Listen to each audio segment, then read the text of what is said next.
악독과 노함과 분냄과 떠드는 것과 비방하는 것을 모든 악의와 함께 버리고 서로 친절하게 하며 불쌍히 여기며 서로 용서하기를 하나님이 그리스도 안에서 너희를 용서하심과 같이 하라. 아멘. 할렐루야. 하나님의 크신 복이 함께 하신 줄 믿습니다. 우리 옆사람과 뒷사람과 인사 나누시죠. 반갑습니다. 참 잘 나오셨습니다. 은혜 받으시다. 네. 오늘은 아시는 바와 같이 2026년 새해 첫 번째 주일을 맞이했습니다. 우리 교단 새해 표어는 주부에 기록된 대로 용서, 사랑의 시작입니다 라고 정해졌습니다. 오늘은 교단 총회에 해당되는 말씀을 살펴보고자 합니다. 먼저 본문의 말씀을 제가 다시 한번 읽어볼게요. 31절 너희는 모든 악독과 노함과 분냄과 떠드는 것과 비방하는 것을 모든 악의와 함께 버리고 32절 서로 친절하게 하며 불쌍히 여기며 서로 용서하기를 하나님이 그리스도 안에서 너희를 용서하신과 같이 하라. 아멘. 네, 오늘 이 말씀을 근거로 해서 세 가지 말씀을 드리려고 하는데요. 첫째로 용서는 사랑의 시작이다 라는 사실입니다. 이 용서라는 말 한자로 보면 얼굴 용자와 용서할 서자를 쓰는데요. 용서하는 마음가짐, 용서하는 모양을 취한다. 그런 의미가 있고 그 뜻은 지은 죄, 다른 사람이 나에게 또는 다른 사람에게 지은 죄나 잘못한 일에 대해서 꾸짖거나 책망하거나 벌하지 아니하고 덮어주는 거예요. 이것이 사전적인 용서의 뜻입니다.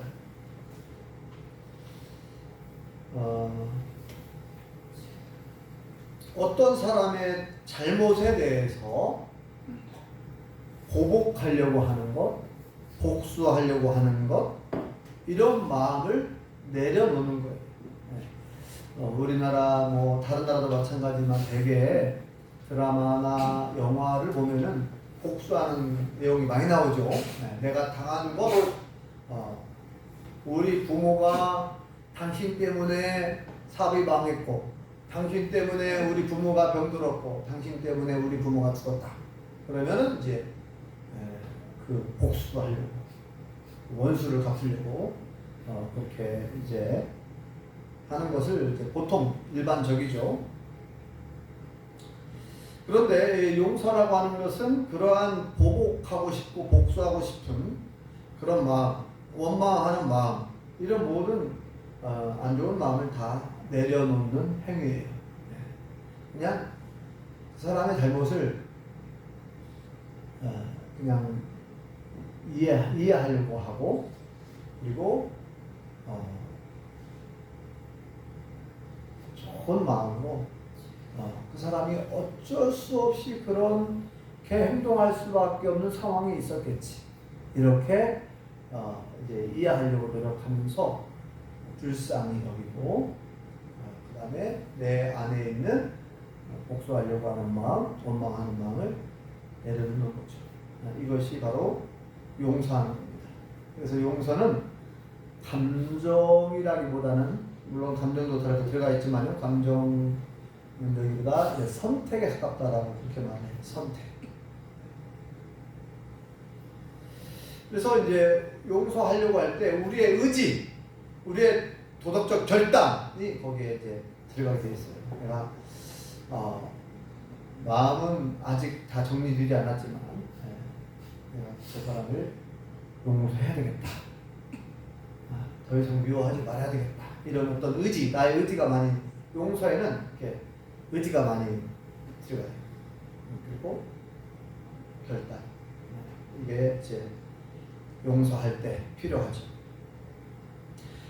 성경에 보면 예수님께서 용서가 얼마나 중요한지 용서에 대한 말씀 많이 해주셨거든요.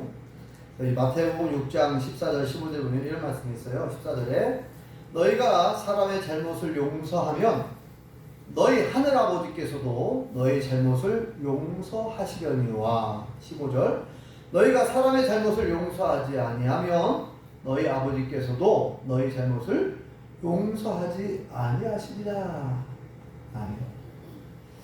한마디로 말해서 우리가 다른 사람의 잘못을 용서하지 않으면 나도 하나님 아버지께로부터 용서를 받을 수 없다는 거예요.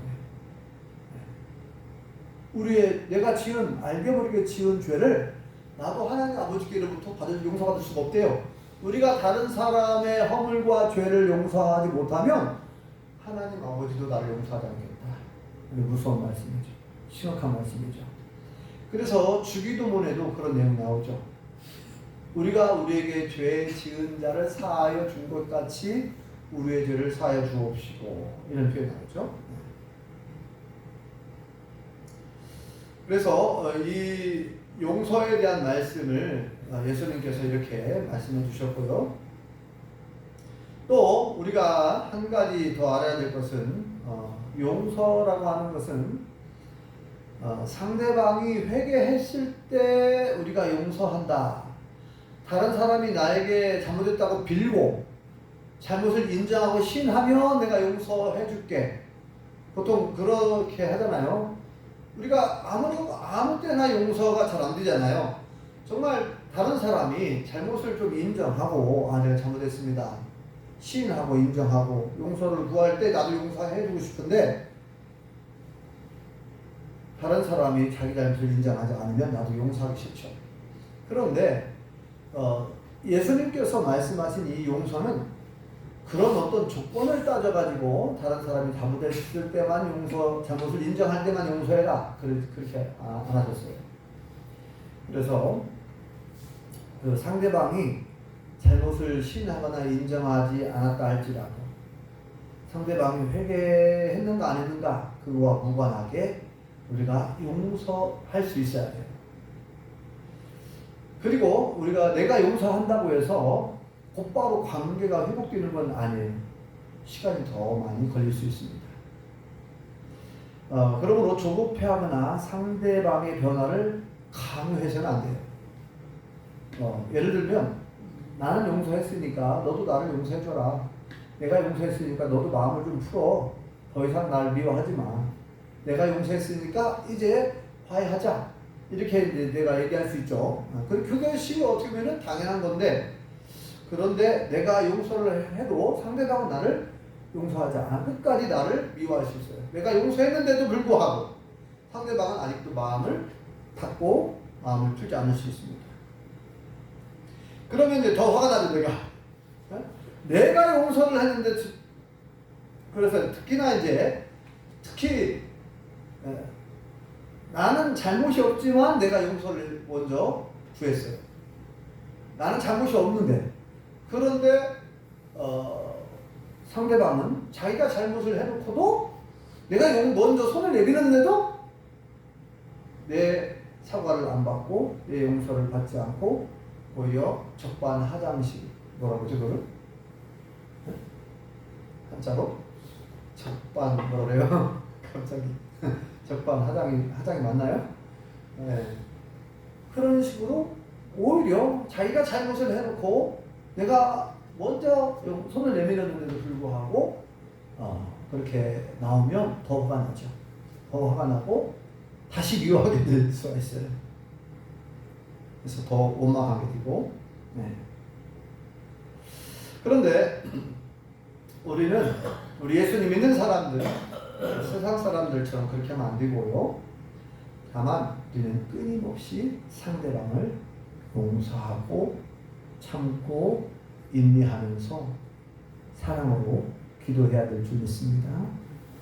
불쌍히 여기라고 오늘 말씀에 보죠. 네, 불쌍히 여기라고 오늘 말씀에 보면은 32절에 보니까 서로 친절하게 하며 불쌍히 여기며. 그러니까 불쌍히 여기라는 말은 나는 용서를 했지만 저 사람이 나를 용서를 못한다는 얘기는 아직 그 사람이 부족한 상태라는 거예요. 그러니까 불쌍히 여기라는 그 사람이 나를 용서 못하는 것은 뭔가 아직 그 마음이 그릇이 작다든지, 그리고 뭔가 그 사람에게 문제가 있어서 그럴 수 있거든요. 여러 가지로. 그러니까 불쌍히 여기다. 여기 나와 있죠. 불쌍히 여기다. 자, 그 다음에 두 번째로요. 여호와 하나님이 나를 용서한 것처럼 용서해야 된다라고 말씀해주고 있습니다. 우리는 다른 사람을 용서하되 언제까지 용서해야 되고 어떻게 용서해야 되는가? 마태복음 18장에 보면 베드로가 예수님에게 이렇게 물어보죠. 주님, 형제가 나한테 잘못을 하면 보통 3-3번이잖아요. 3번만 우리가 3번 용서해도 잘한 것인데 베드로는 의도적으로 숫자를 높였어요. 주님, 형제가 나에게 잘못을 하면은 7번까지 용서하면 될까요? 7번이면 굉장히 많은 숫자잖아요. 7번. 7번까지 용서하면 될까요? 그렇게 물어봐요. 베드로가. 그러니까 주님이 뭐라고 그래요? 예수님이 아니야. 7번뿐만 아니라 70번씩 7번까지 용서하라 그래요. 7번을 70번씩. 그럼 뭐예요? 7은 40, 490번까지. 한마디로 말해서 끊임없이 용서라는 얘기죠. 끊임없이 용서하라. 우리 예수 믿는 사람들은요, 이미 하나님께로부터, 주님께로부터 어마어마한 용서함을 받았어요. 죄 용서함을 받았어요. 그렇기 때문에 우리에게는 용서할 의무만 있다는 거죠. 우리는 끊임없이 용서라는 거예요. 예수님 말씀에. 끊임없이 용서할 수 있길 바랍니다. 32절 말씀을 제가 다시 한번 읽어볼게요. 서로 친절하게 하며 불쌍히 여기며 서로 용서하기를 하나님이 그리스도 안에서 너희를 용서하신 것 같이 하라. 어떻게 용서하라고요? 하나님이 나를 그리스도 안에서 용서하신 것 같이 하래요. 하나님이 나를 어떻게 용서했는가를 생각해보라는 얘기죠. 하나님이 나를 용서하시기 위해서 독생자 예수님을 보내주시고 예수님이 십자가에 죽기까지 피 흘려 돌아가심으로 우리의 죄를 씻어주기 위해서, 우리의 죄를 용서해 주시기 위해서 예수님 목숨을 내놓으신 거예요. 하나님은 하나님은 독생자 아들의 목숨까지 내어놓으셨다는 거죠. 그러니까 우리를 용서하실 때 어떻게 용서하셨는가를 생각해보라는 거 아닙니까? 그래서 하나님이 나를 용서한 것과 같이, 그리스도 안에서 나를 용서하신 것과 같이 용서하라. 오늘 32절에 그렇게 말씀하죠. 하나님이 그리스도 안에서 너희를 용서하신 것과 같이 하라. 그래서 예수님께서 십자가를 지실 때 로마 군인들, 예수님에게 채찍질을 가하고 옷을 벗기고 뺨을 때리고 침 뱉고 막 그렇게 하는 로마 군인들을 위해서 예수님 기도하셨죠. 하나님 아버지, 저들의 죄를 용서해 주옵소서. 그들은 지금 자기들이 한 짓을 알지 못합니다. 자기를 괴롭히고 자기에게 고통을 주고 자기를 죽이려고 하는 그 로마 군인들을 원망하거나 복수하려고 하지 않고 그들을 위해서 기도하는 예수님의 모습을 우리가 알고 있죠. 이 32절 말씀, 하나님이 나를 어떻게 용서했는가를 생각해보고 그와 같이 용서해. 그와 같이 용서. 하나님 나를 용서한 거죠. 자, 이 말씀은 무슨 내용입니까? 바로 용서라고 하는 것은 내 기준의 근거에서, 세상의 기준의 근거에서 용서하면 안 된다. 용서를 그런 식으로 하면 안 된다는 거예요. 우리는 또 아까 얘기한 것처럼 내가 용서하면 상대방도 나에게 용서해야 되고, 내가 사과했으면 상대방도 나에게 사과하기를 바라잖아요. 상대방이 잘못을 인정하고 신할 때 나도 용서하고 싶은 거 아니에요? 이게 이제 보통 내 기준이고 세상의 기준이잖아요. 보통 세상 사람들은 그렇게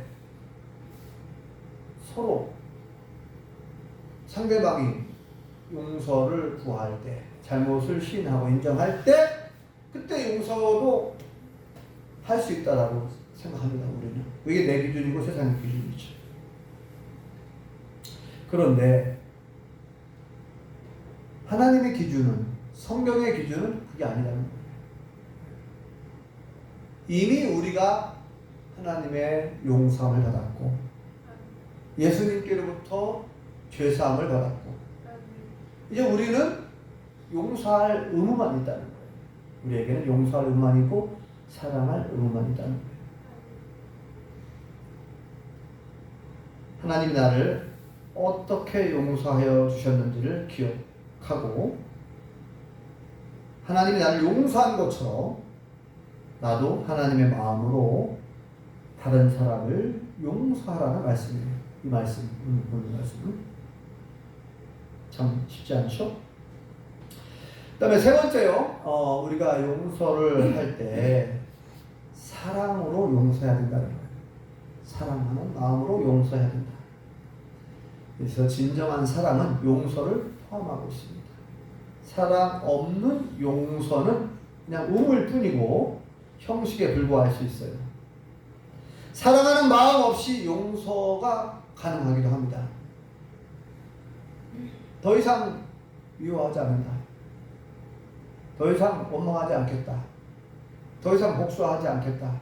이렇게 내 마음을 내려놓으면 용서하겠다는 의지가 반영이 되는 건데, 그런데 이게 이제 그렇게 할 수 있는데 사랑하는 마음은 또 달라요. 또 용서는 하지만 사랑은 또 다른 차원이에요. 그래서 이 사랑 없이 용서는 가능하지만 그 용서는 진정한 용서라고 보기 어렵고 이러한 용서는 얼마 가지 못해. 그래서 아까 얘기한 것처럼 나는 용서했어. 근데 저 사람이 변화가 없어. 상대방 나는 용서했는데 저 사람이 나한테 사과하지 않고 끝까지 나를 자꾸 오해하고 있고 미워하고 나는 용서를 했는데도 불구하고 저 사람은 나를 용서를 하지 않고 계속 사과도 하지 않고 계속 안 좋게 대하면 아까 얘기한 것처럼 나도 그 사람을 미워할 수 있어. 또 원망할 수 있어. 왜냐하면 아직 진정한 사랑의 마음이 없이 사랑하는 마음 없이 그 사람을 용서했기 때문에 그래서 진정한 용서는 사랑하는 마음으로 용서해야 된다는 거예요. 그래서 이제 마태복음 18장에 예수님께서 이렇게 말씀하셨어요. 너희가 각각 35절에 보면은 너희가 각각 마음으로부터 형제를 용서하지 아니하면 나의 하늘 아버지께서도 너희에게 이와 같이 하십니다. 마음으로부터 형제를 용서해야 된다 이 말은 뭐예요? 마음으로부터. 그러니까 사랑하는 마음으로 용서해야지 그냥 형식적인 사과 겉으로만 의지적으로 내가 이제 나랑 미워하지 않을게. 더 이상 미워하지 않을 거야. 더 이상 이제 보복하는 마음, 복수하려고 마음 내려놓게. 자, 여기서 끝나버리면 이런 도덕적인 결단, 내 의지가 반영이 돼가지고 여기서 이렇게 용서하고 끝나버리면 사랑한 말은 없이 그러면 이건 진정한 용서라고 보지 않겠다는 거죠. 그래서 우리 예수님께서 뭐라고 말씀하셨어요? 각각 마음으로부터 이 말은 마음 깊숙이 우리 마음 속에서부터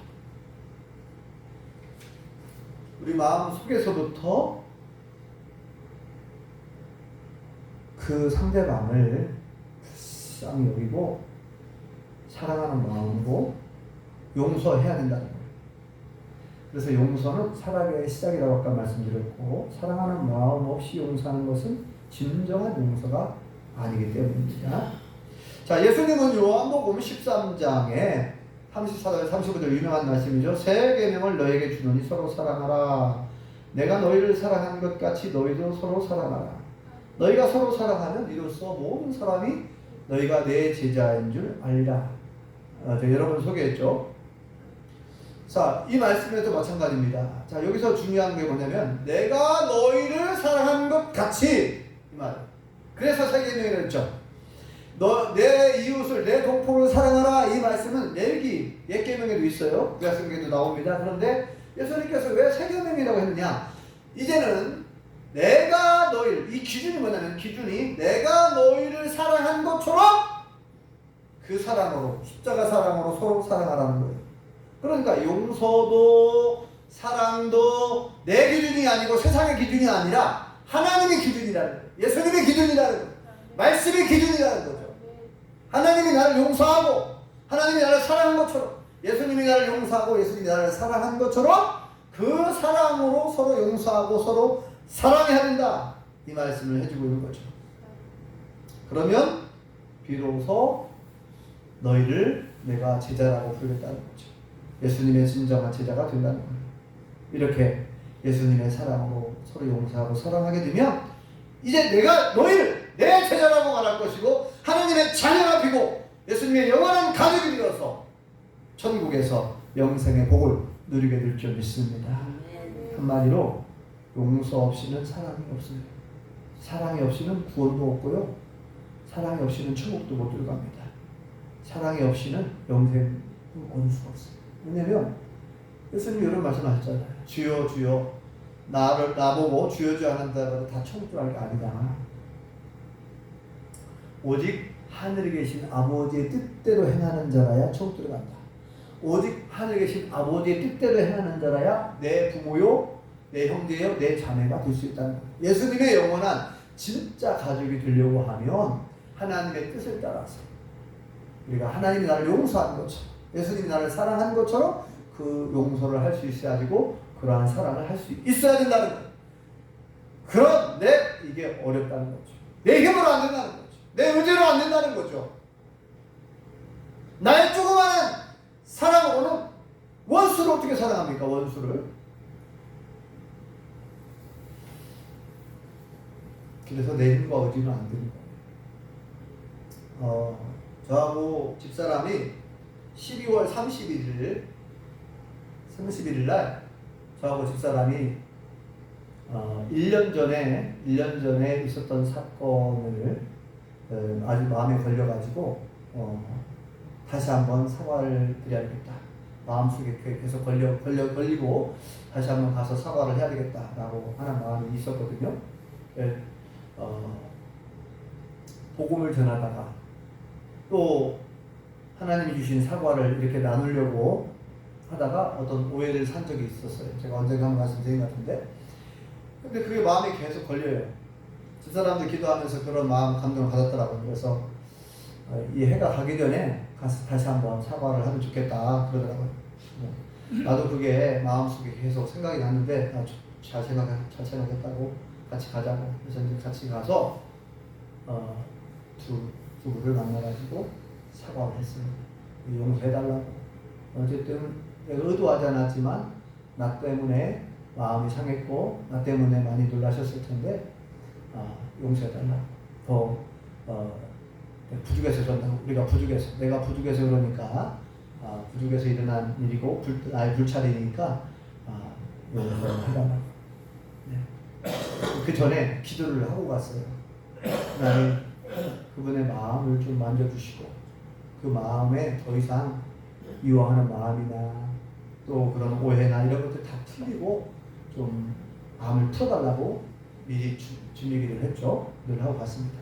기도를 하고 가서 이제 만나 뵀는데 예상 밖으로 마음이 많이 부드러워졌고, 너무 마음이, 그분도 많이 부드러워지고 마음을 나는 다 잊어버렸다고 하더라고요. 전혀 생각하지 않는다.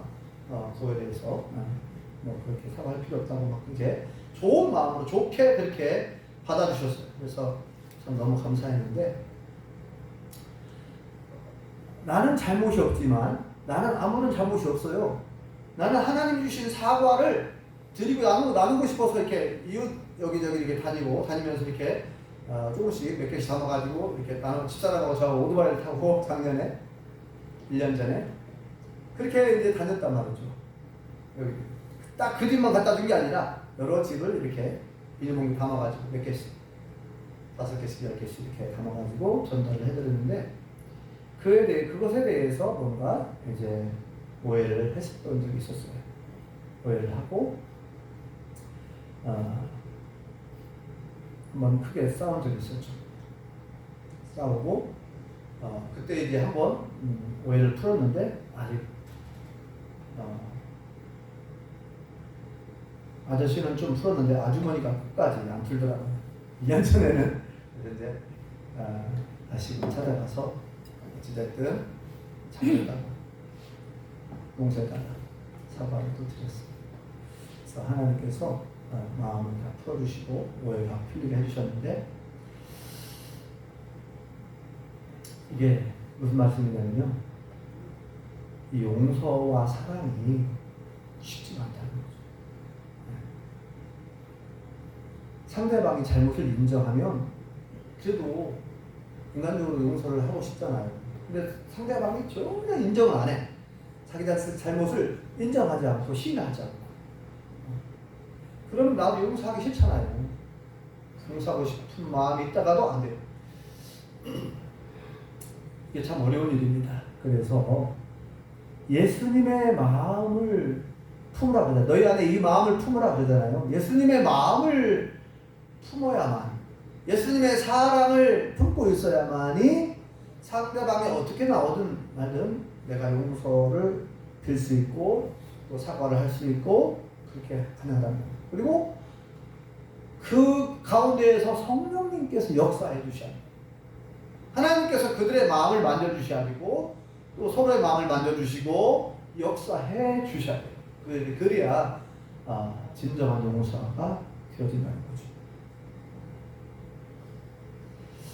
사랑하는 성도 여러분, 2026년 새해에는 하나님이 나를 어떻게 용서했는지, 예수님이 나를 어떻게 사랑했는지를 다시 한번 기억하고, 하나님이 나를 용서하는 것처럼, 예수님이 나를 사랑하는 것처럼 그 용서와 그 사랑으로 모든 사람을 용서하고 사랑할 수 있길 바랍니다. 원수까지도 사랑할 수 있기를 예수님의 이름으로 축원합니다. 기도하겠습니다. 여호와 하나님, 2026년 새해를 우리에게 허락해 주신 것을 감사합니다. 오늘은 교단 총회 주제에 맞는 말씀을 살펴보았는데, 하나님께서 우리를 용서하시되 예수 그리스도 안에서 우리를 용서한 것처럼 그렇게 용서하고, 예수님께서 나를 사랑한 것처럼 그 사랑으로 서로 사랑하라 말씀하셨사오니, 아버지 하나님, 우리 안에 예수님의 마음을 품게 도와주시옵소서. 예수님의 사랑을 부어주시옵소서. 성령의 충만함을 허락하여 주시옵소서. 그래서 우리가 말씀대로 하나님이 나를 용서하는 것처럼, 예수님이 나를 사랑하시는 것처럼 그렇게 용서하고 그렇게 사랑할 수 있게 도와주시옵소서. 예수님의 이름으로 기도합니다. 아멘.